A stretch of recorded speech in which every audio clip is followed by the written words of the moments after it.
Welcome. Well, I probably don't need to say much more than that.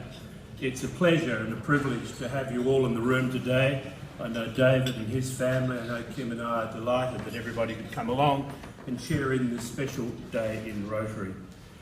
Apologies will be listed in the program or the bulletin next week. There are a number of them. I just wanted to, perhaps if I might, just mention a couple. We have apologies from our honorary members. His Excellency the Governor and Mrs Lay sadly had another conflicting arrangement today and couldn't be here. Right Honourable the Lord Mayor Martin Hazy and his wife the Lady Mayoress Genevieve likewise couldn't be with us today, but they were with us last week. Andrew Daniels, the manager, CEO, the head shirang of this place, also apologises, the affairs of state. And I had a phone call this morning from my parents, the honorary members, Sir Eric and Lady Neal, Lady Joan. They are currently wending their way to Wyndham. Why you want to do it? It's warm, I guess, but anyway, my younger brother is driving them across the top of the north, which is something. I'm glad I'm here with you. So, on behalf of all members of the club, on behalf of myself, my wife, David and Chris, welcome. Please have an enjoyable changeover lunch. It's a special time in the Rotary year. Have a good day. Thank you, Julia. That was quite stunning. Thank you.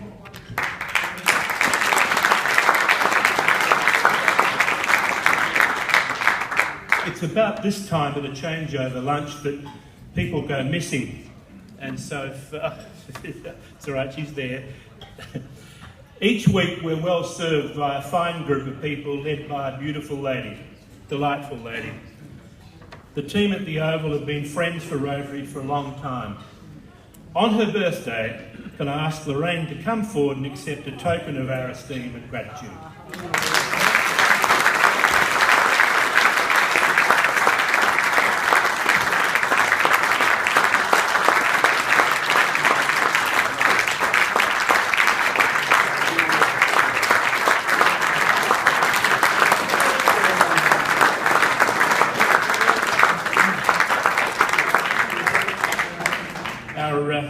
Our cellar master, Chris, who doubles as a musical director, cellar master managed to save some Penfolds, and we know that Lorraine loves a good red, and so we've given her a couple, and there's a bottle of bubbles here for the staff.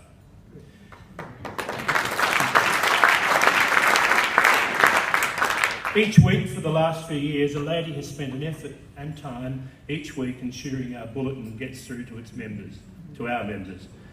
Bernadette Pope has been a Rotarian in every sense of the word, epitomising our value of service above self. Can I ask Rotarians Tony Brosnan and Tony Milne to make a presentation to Bernadette now by way of thanks and regard for her work.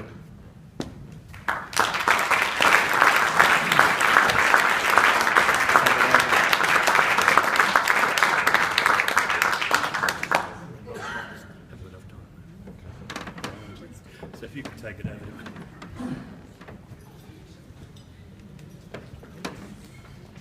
been told we're not allowed to. Right, okay. Okay. Thank you very much, Ben. Most appreciated. I'm sorry we didn't have a chance to do what was planned. Okay. Thank you. And I ask you to keep an eye out for the next bulletin, because I know that Tony and Tony would like to make some more descriptive thanks about Bernadette's great work. On the homeward stretch, Dave, you ready? Rotarians and guests. Each year the Rotary Club of Adelaide contributes to the Rotary Foundation, a deregistered charitable fund for Rotary around the world. To date, our club has contributed well over $200,000 US through cash donations and the Every Rotarian Every Year system. And past President Tony Robins was the Erie and Foundation coordinator this year and did a sterling job.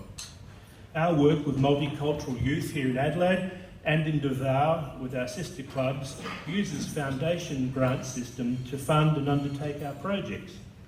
As an added value from our donations, that we receive credits worth $1,000 each, which may be applied to Paul Harris Fellowships, or PHFs as they're known, and named after our founder. Paul Harris Fellows in the Rotary Club of Adelaide receive a certificate, normally a medallion as well, but I'll explain that in a minute, and a pin from our club as part of a tradition of supporting the foundation by honouring others who have made a special and or significant contribution to this club. And I'd like now to follow that tradition today. Our first recipient has been a member of the club for about 5 years. When I start to list some of their achievements, the cover will well and truly be blown. A Vietnam veteran and a keen supporter of Veterans Affairs, including health, history and generally a helping hand, they served in A Squadron, 1st Armoured Regiment in 1970. This member's service as a tankie may not have helped his hearing much, but it did not hinder his voice when he took up a career in real estate. Honoured with the Sir Robert Torrens Award, recognising outstanding contribution and commitment to real estate profession, his vocation, including serving a record 4 years as President of the Real Estate Institute of South Australia. This member has served on a number of committees since joining our club and really hit their straps some 2 years ago when they introduced the celebration of the motor car event to us. The event will, I'm sure, be an asset in underpinning our work in the community for many years to come. Rotarians and guests, would you please welcome our newest PHF, Rotarian Robin Turner.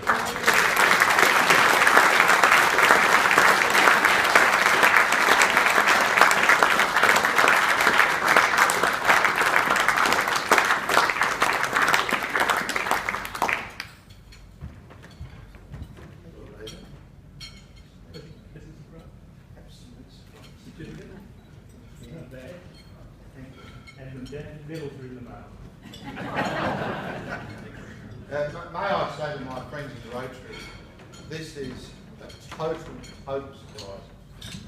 Absolutely. I am deeply honoured. Thank you.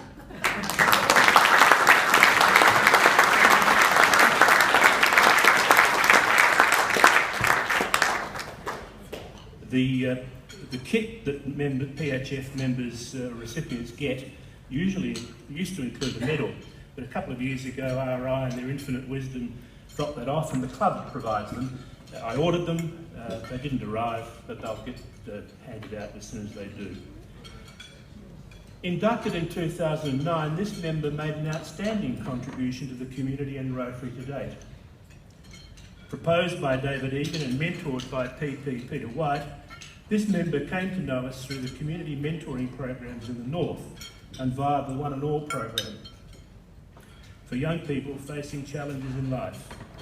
In their vocation, they currently have a vital role in the Department of Education and Child Development. And in their Rotary work, they have shown inspirational leadership, engagement and action, and in the important youth service portfolio. This year alone, hard and rewarding work has been achieved in the MISA mentoring program, leadership of a special group of Rotarians in our club with interest in our future citizens. And in their spare time, this member has shown tireless leadership in leading the Rotaract Club, leading us and the Rotary Club of Adelaide towards the Rotaract Club of University of Adelaide to their charter night a couple of weeks ago. As they retire from a stint on the board, please acknowledge a very special Rotarian Heidi Woodford.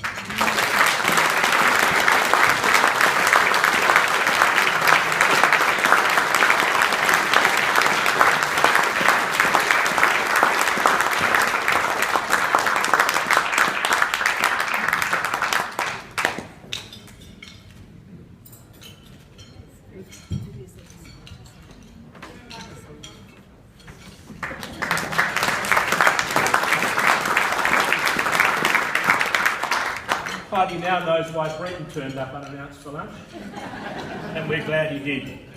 And I knowing Heidi, that perhaps you'll still rate her daughter's recent elevation to a US basketball scholarship as one of the year's highlights.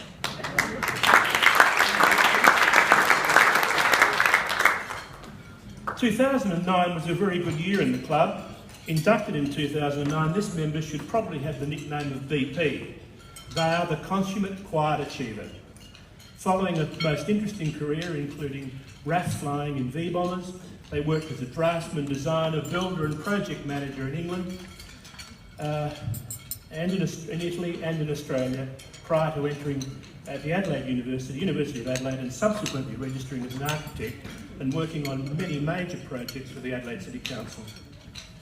Who better to call upon to be event manager in the inaugural Trailblazer by the Sea than this member? Calmness under fire, attention to detail, diplomacy, leadership and focus were just some of the qualities brought to the event. We could not have achieved what we have done this year without this member, and we are indeed indebted to his friend Steve Larkins for introducing him to Rotary and to our club. Please make welcome Rotarian Tom Maxwell to receive recognition for Port Harris Fellow.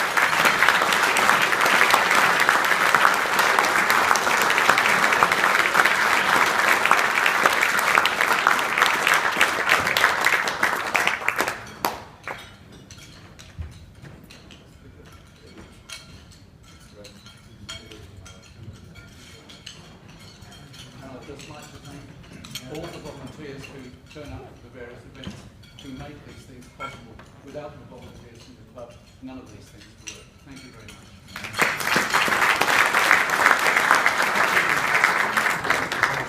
Tom, I think you might want to share a bit of that certificate with the lady next to you. Thank you, Michelle, for allowing him to do his work. Also a Rotarian since 2009, this member joined our club in 2011, and we're so glad they did. Their normal work was in medical science, working in the field of cytology. Our member has worked in England and is a senior scientist at Flinders Medical Centre. They joined Adelaide East before coming to us, as I said, in 2011. In just 6 years, they have served as club, district and conference secretary on the District Australian Rotary Health Committee.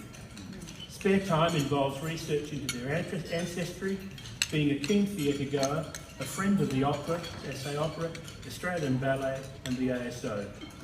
They love to travel and still find time to play tennis twice a week. I simply could not have been able to achieve or undertake my role this year without the valued help, advice and calmness from this Rotarian. I am indebted to their calmness and professional approach. I'm delighted to present Rotarian Kay Dowling as a Port Harris Fellow.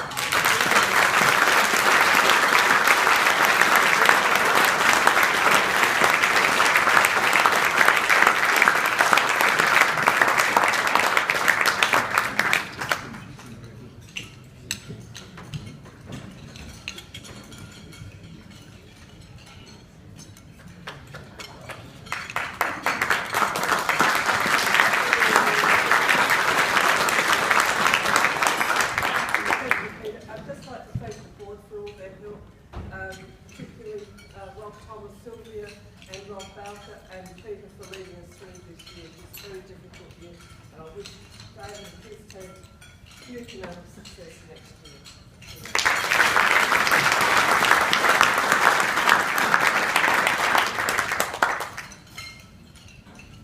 Rotarians and guests, welcome to the ultimate best hour of the week. What a year and collection of best hours and Rotary moments it has been. Just over a year ago, the partner of a Rotarian attended our first working meeting of the year, and I inquired if there was a particular reason for their attendance. Oh yes, they said, I wanted to hear your plans for your year. I paused and replied that they were probably about a week too late, and on further reflection I responded, oh, it's quite simple really, it's not to stuff it up. The reality is that being the 91st president of the club, which has become an institution, comes with some interesting obligations, issues and considerations. For example, the average age of our members is over 67 years. The average length of membership is over 15 years, and over 85% of the members are male. And even more importantly, there are around 20 past presidents who regularly attend our meetings.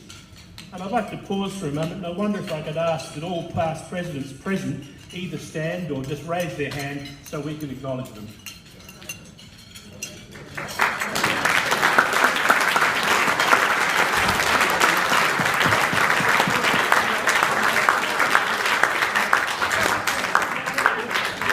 Thank you, Tony. Thank you.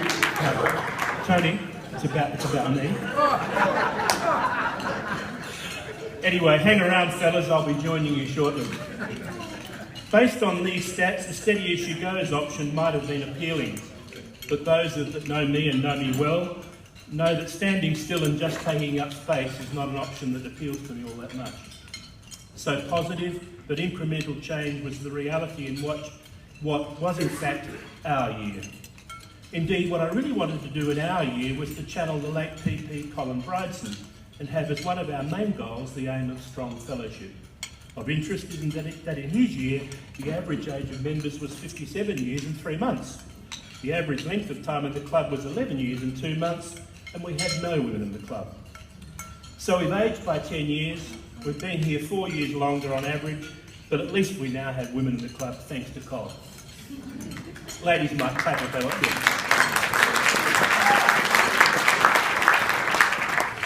This year we wanted to implement the strategic actions following the process that was implemented and planned by immediate past President, soon to be past President Frank.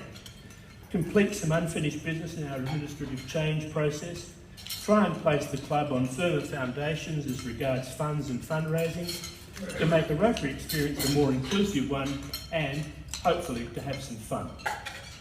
In the strategic plan, our desire was to leverage off the values and strategies of RI, to light up Rotary, reignite our passion for Rotary, and make sure we all enjoyed it and encourage new ones to do likewise. We wanted to do our Rotary work and our Rotary visitations and membership on the basis of using our personal values firmly in our minds. We wanted to achieve the priorities and goals of our club, district and RI to emphasise that Rotary is of value in, to and for our community. We wanted to ensure that regular meetings are the best hour of the week. This to engender a positive feeling that attendance and engagement at our meetings is of value and will lead to rewarding fellowships and friendships and exciting community service. So how did we go? I'm happy that the expression of best hour of the week has been picked up, adapted and generally entered into our club vocabulary.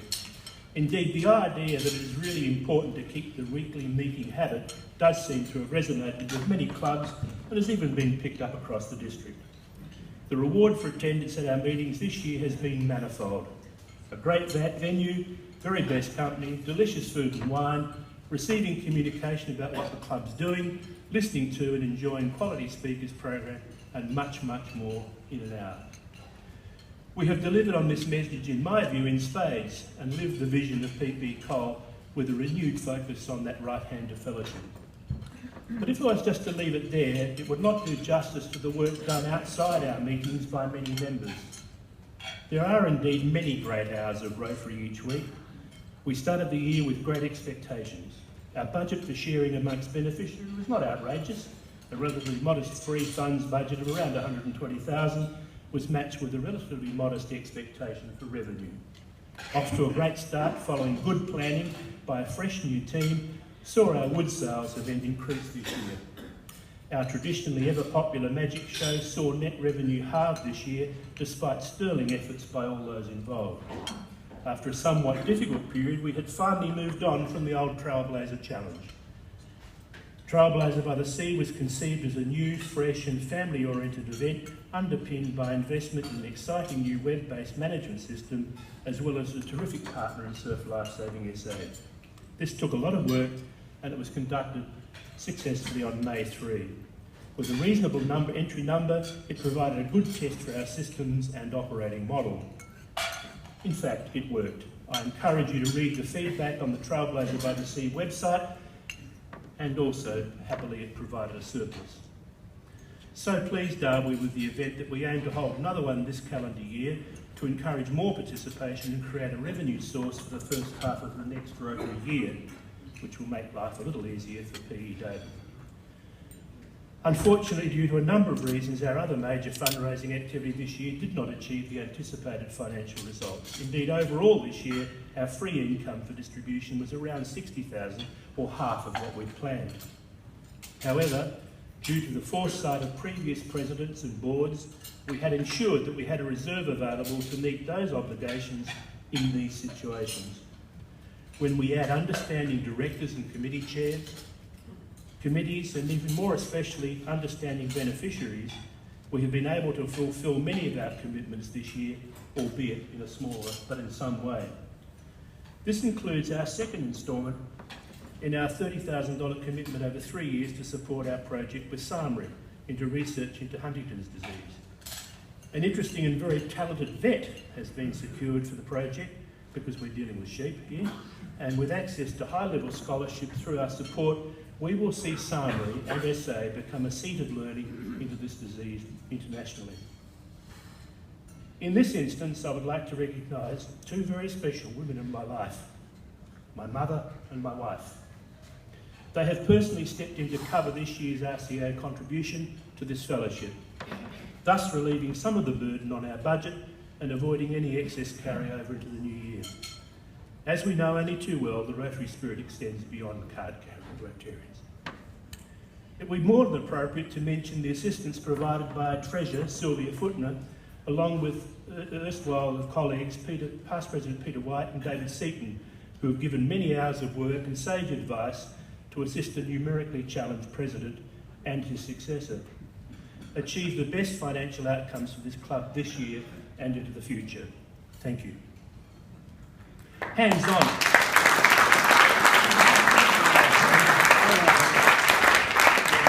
Hands on was the catch cry this year as a result of survey feedback. Members wanted to participate, be involved, be active, and truly sense that they were making a difference. Being hands-on comes in many and varied ways: manning the front desk at weekly meeting, or a Trailblazer checkpoint, the pageant, at the wood sales along with our Rotaractors and Miser friends, working for Rotary Health fundraisers, Hutt Street Brekkies, helping out at the Science Challenge, lifting furniture to help our newest Australians, mentoring Miser participants, preparing winning district grants. The list of hands-on activities and opportunities for our members can and have become involved in is a long one. Perhaps one of the highlights this year has been our sister city relationship with clubs, with our club in Davao, clubs in Davao, and of course Prospect. Great work by Presidential nominee Darcy has seen us visit Davao. Our Philippine Rotarians visit us, and soon, of course, we're to go back to Davao and pick up a paintbrush.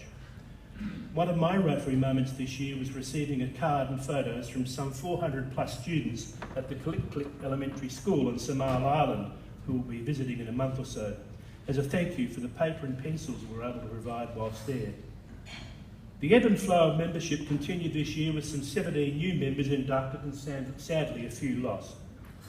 We welcome new members as the lifeblood of our club and our future. Our club no longer boasts the numbers we had in PP Cole's time and probably never will again. The world has changed. The ways to satisfy a need for community service has changed. Our club, I believe, has recognised this and has also noted the folly of complacency. Tomorrow's RCA members will not look and sound like us. Thank goodness, I hear you say. But today's leaders need to be and must remain ever vigilant, and members need to embrace change and not simply look to do more of the same. Our members have a wealth of knowledge to share with newcomers. In my view, one of the key elements of our value proposition for our club is knowledge. Each week, the members at our meetings bring a range of experience to share with us younger members. That was a joke, by the way. One can get answers to a range of issues that we may have been facing in our daily vocation. That's the legacy of Paul Harris, an avenue to meet and share. I have for some time now been concerned that Rotary might have lost sight of what vocational service is all about. Many clubs simply look to youth activities and mentoring as the vocational service contribution. My reality is that whilst this is true in part, it's not the full story.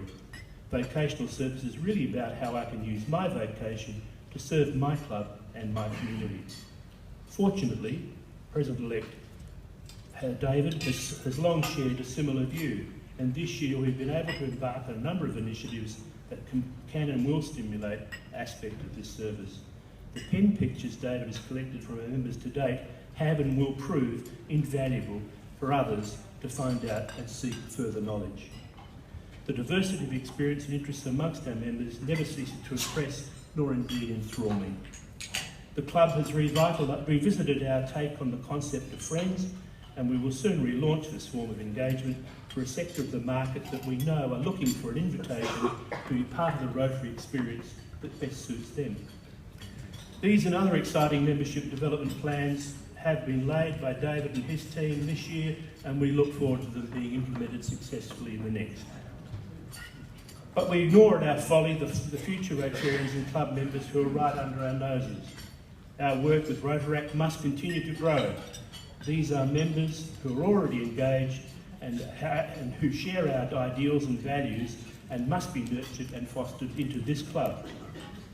I was proud to represent the club at the charter of the Rotaract Club of Adelaide University at our fellowship night recently. Many hands have helped nurture and craft this club into the formal status, and we must not let them drift. Many in business know the value of a customer you already have embraced versus the one that you have to go out and acquire. Another Rotary moment for me this year was the Manum Muster. Fun, learning, fellowship and the hands-on activity, including placing the rigid digit in the right place with the bound-to-be-lost locating pin, was something to behold. It was Rotary in action with a capital A. These are the moments that would not have been possible without a flexible and understanding employer. Thanks, boss. And an understanding life partner. Thank you, Kim. Well, very special. We could not have achieved anything without the help of members, supporters, and especially this year's board. Each and every one of our members in some way has managed to not sit and curse the darkness, but to light a candle and light up Rotary this year. As we move into the next Rotary year, I think we can say that we didn't stuff it up, but indeed our club remains on course towards our centenary and beyond. Thank you to each and every one of you who helped us all light up Rotary this year. Thank you.